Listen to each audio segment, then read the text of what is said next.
जय सिया राम। मंदोदरी ने रावण से कहा, भंजी धनुष जान की बिहाई, अब तब संग्राम जीतहूँ किन ताही। सुरपति सुत जाने बल थोरा, राखा जियत आँख गही फोरा।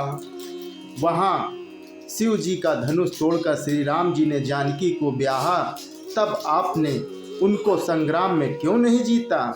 इंद्रपुत्र जयंत उनके बल को कुछ नहीं जानता है। श्री राम जी ने पकड़कर केवल उसकी एक आंख ही फोड़ दी और उसे जीवित ही छोड़ दिया।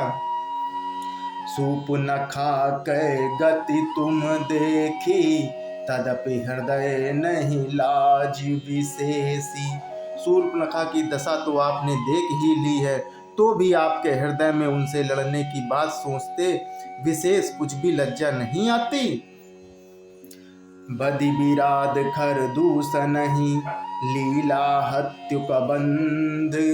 बाली एक सर मारयो, तेहि जानेहु 10 कंध।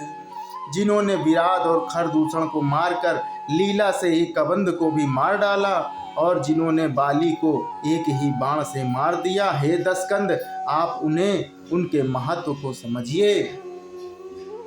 जेहि जल नाद बंधायो हेला, उतरे प्रभु दल सहित सुबेला।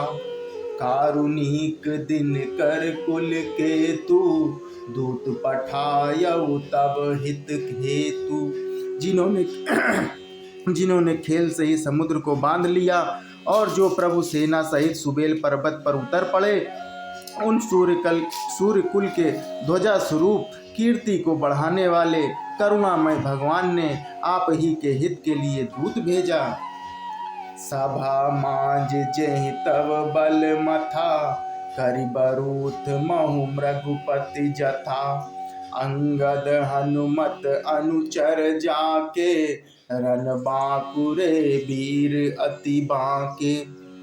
जिसने 20 सभा में आकर आपके बल को उसी प्रकार मथ डाला, जैसे हाथियों के झुंड में आकर सिंह उसे छिन्न भिन्न कर डालता है। रण में बांके अत्यंत विकट वीर अंगद और हनुमान जिनके सेवक हैं, तेहि कहे पिए पुनि पुनि नर कहियो।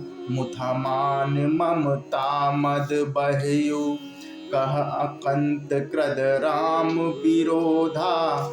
काल विवश मन उपज न बोधा।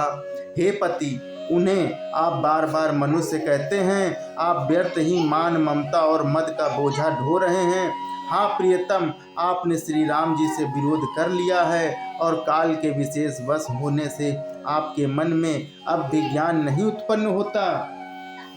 काल दंड गहि काहू न मारा, हरहि धर्म बल बुद्धि विचारा। निकट काल जेहि आवत साई, तहि भ्रम होई है तुम्हारे ही नाई।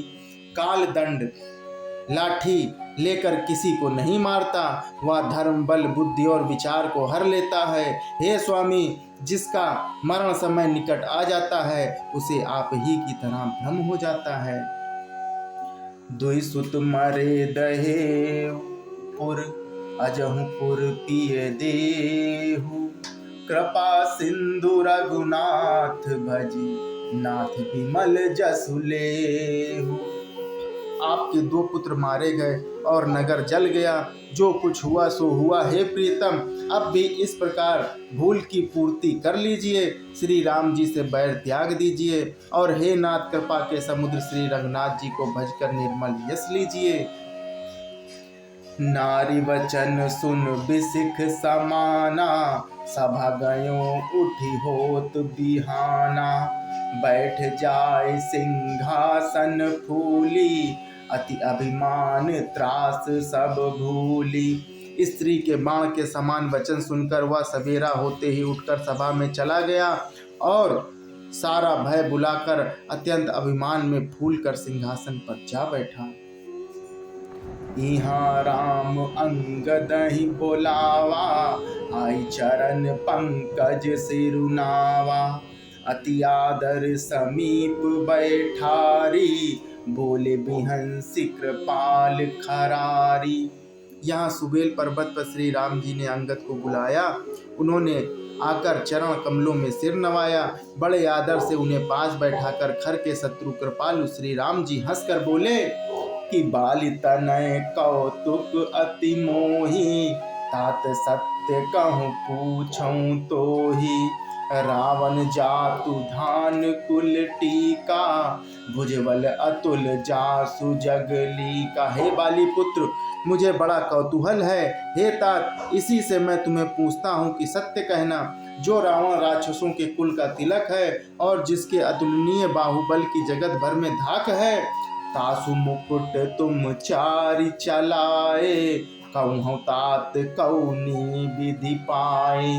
सुन सर्वज्ञ प्रणत सुखकारी, मुकुट न हुई है भूप गुणचारी। उसके 4 मुकुट तुमने फेंके हैं। हे तात, बताओ तुमने उनको किस प्रकार से पाया। अंगद ने कहा कि हे सर्वज्ञ, हे शरणागत को सुख देने वाले, सुनिए, वे मुकुट नहीं हैं, वे तो राजा के 4 गुण हैं। साम दान अरुदंड विभेदा, नृप उर बसहि नाथ कहे बेदा।